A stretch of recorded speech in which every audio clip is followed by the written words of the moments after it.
ರಾಜ್ಯದ ಹಲವು ನಗರಗಳಲ್ಲಿ ಕೋವಿಡ್ ಸೋಂಕಿನ ಎರಡನೇ ಅಲೆ ವೇಗವಾಗಿ ಹರಡುತ್ತಿದೆ.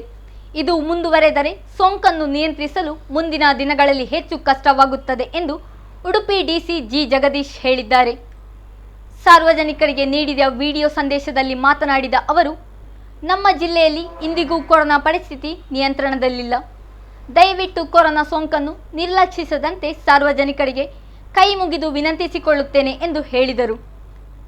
ಯಾವುದೇ ಸಾರ್ವಜನಿಕ ಸಮಾರಂಭಗಳು ಮತ್ತು ದೊಡ್ಡ ದೊಡ್ಡ ಕಾರ್ಯಕ್ರಮಗಳಿಗೆ ಹಾಜರಾಗಬೇಡಿ. ಎಲ್ಲೆಡೆಯೂ ಸಾಮಾಜಿಕ ಅಂತರ ಕಾಪಾಡಿಕೊಳ್ಳಿ, ಮಾಸ್ಕ್ ಹಾಕಿಕೊಳ್ಳಿ, ಕೋವಿಡ್ ನಿಯಮವನ್ನು ಕಟ್ಟುನಿಟ್ಟಾಗಿ ಅನುಸರಿಸಿ. ಒಂದಷ್ಟು ದಿನದವರೆಗೆ ಕಾರ್ಯಕ್ರಮಗಳನ್ನು ಆಯೋಜಿಸಬೇಡಿ. ನಿಮ್ಮ ಮನೆಯಲ್ಲಿ ಹಿರಿಯರಿದ್ದರೆ ತಪ್ಪದೇ ಲಸಿಕೆ ಹಾಕಿಸಿ. ಲಸಿಕೆಯು ಕೋವಿಡ್ ವೈರಸ್ನ ತೀವ್ರತೆಯನ್ನು ಕಡಿಮೆ ಮಾಡುತ್ತದೆ.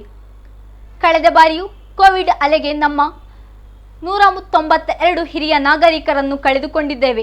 ಮಾತ್ರವಲ್ಲದೆ ಐಸಿಯುನಲ್ಲಿ ಹಾಸಿಗೆ ಕೊರತೆ, ವೆಂಟಿಲೇಟರ್ ಕೊರತೆ ಎದುರಿಸುತ್ತಿದ್ದೇವೆ. ಇದೀಗ ಮತ್ತೆ ನಾವು ನಿರ್ಲಕ್ಷಿಸಿದರೆ ಅದೇ ಪರಿಸ್ಥಿತಿ ಪುನರಾವರ್ತನೆಯಾಗುತ್ತದೆ.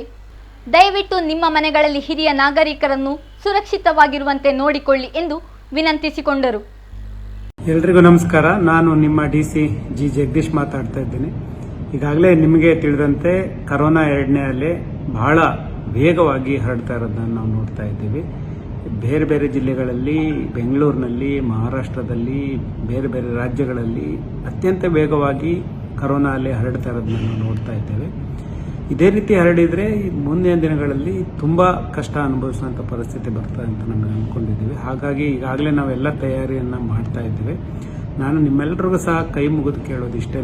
ಯಾಕೆಂದರೆ ಈ ಸಂದರ್ಭದಲ್ಲಿ ನೆಗ್ಲೆಕ್ಟ್ ಮಾಡಿ ಕಾಯಿಲೆಯನ್ನು ಸ್ಪ್ರೆಡ್ ಮಾಡ್ಕೊಳ್ಳೋದು ಕಷ್ಟ. ಈಗಲೂ ಸಹ ನಮ್ಮ ಜಿಲ್ಲೆಯ ಪರಿಸ್ಥಿತಿ ಕೈ ಮೀರಿಲ್ಲ. ಈಗಲೂ ಸಹ ನಾನು ನಿಮ್ಮಲ್ಲಿ ಮನವಿ ಮಾಡ್ತೇನೆ, ಯಾವುದೇ ಕಾರಣಕ್ಕೂ ಸಹ ಸಾಮೂಹಿಕವಾಗಿ ಜನರು ಸೇರುವಂಥ ಕಾರ್ಯಕ್ರಮಗಳಲ್ಲಿ ಭಾಗವಹಿಸಬೇಡಿ.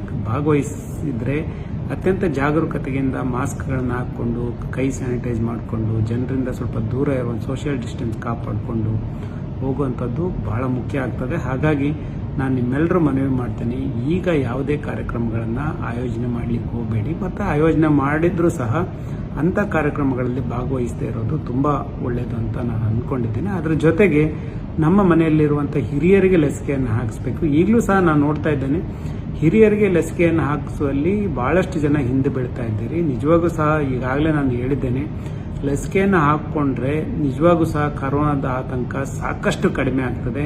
ಸಾಕಷ್ಟು ಹಿರಿಯ ಜೀವಗಳನ್ನು, ಸುಮಾರು 192 ಜನರನ್ನು ನಾವು ಕಳೆದ ಅಲೆಯಲ್ಲಿ ಕಳೆದುಕೊಂಡಿದ್ದೀವಿ. ಈ ಅಲೆಯಲ್ಲಿ ಮತ್ತೆ ನಮ್ಮ ಹಿರಿಯರನ್ನ ಕಳೆದುಕೊಳ್ಳುವಂತ ಆಗಬಾರ್ದು ಅನ್ನೋದು ನಮ್ಮೆಲ್ಲರ ಆಶೆ ಆಗಿದೆ. ಕಳೆದ ಬಾರಿ ನೋಡಿದ್ದೀವಿ, ವೆಂಟಿಲೇಟರ್ ಇರಲಿಲ್ಲ, ಐಸಿಯು ಬೆಡ್ಗಳ ಕೊರತೆ ಇತ್ತು, ಮಂಗಳೂರಿನಲ್ಲಿ ಪರದಾಡಿ ಬೆಡ್ಗಳನ್ನು ಕೊಡಿಸಿದ್ದಿದೆ. ಹಾಗಾಗಿ ಈಗ ನಾವು ಮೈ ಮರೆತುಕೊಂಡ್ರೆ ಮುಂದೆ ಇಂಥ ಪರಿಸ್ಥಿತಿ ಬಂದೇ ಬರುತ್ತೆ. ಆದ್ದರಿಂದ ತಮ್ಮೆಲ್ಲರೂ ಸಹ ನಾನು ಎಚ್ಚರಿಕೆಯನ್ನು ನೀಡಲಿಕ್ಕೆ ಇಚ್ಛೆಪಡ್ತೀನಿ. ಈ ಸಂದರ್ಭದಲ್ಲಿ ಮೈ ಮರೆತು ನಾವೆಲ್ಲ ಯಂಗ್ಸ್ಟರ್ಸ್ ಎಲ್ಲ ಕಡೆಗೆ ಓಡಾಡಿ ಮನೆಗೆ ಹೋಗಿ ಹಿರಿಯರಿಗೆ ಈ ಕರೋನಾವನ್ನು ಹಚ್ಚಿದರೆ ಖಂಡಿತ ಅವರು ಈ ಕರೋನಾ ಸಂಕಷ್ಟದಲ್ಲಿ ಒಳಗಾಗ್ತಾರೆ. ಅವರನ್ನು ನಾವು ಬಲಿ ಕೊಡಬೇಕಾಗುತ್ತೆ. ಆದ್ದರಿಂದ ದಯವಿಟ್ಟು ನಾನು ನಿಮ್ಮಲ್ಲಿ ಮನವಿ ಮಾಡ್ತೀನಿ, ಯಾವುದೇ ಕಾರಣಕ್ಕೂ ಸಹ ಹಿರಿಯರನ್ನ ರಕ್ಷಣೆ ಮಾಡುವಂಥದ್ದು ನಮ್ಮೆಲ್ಲರ ಹೊಣೆ. ಹಾಗಾಗಿ ನೀವು ಹೊರಗಡೆ ನೆಗ್ಲೆಕ್ಟ್ ಆಗಿ ಓಡಾಡಿ ಮನೆಗೆ ಹೋಗಿ ಅವರಿಗೆ ಸ್ಪ್ರೆಡ್ ಮಾಡುವಂತೆ ಆಗಬಾರ್ದು. ಹಾಗಾಗಿ ದಯವಿಟ್ಟು ಹಿರಿಯರಿಗೆ ಲಸಿಕೆಯನ್ನು ಕೊಡಿಸಿ ಅಂತ ಕೇಳ್ತೇನೆ.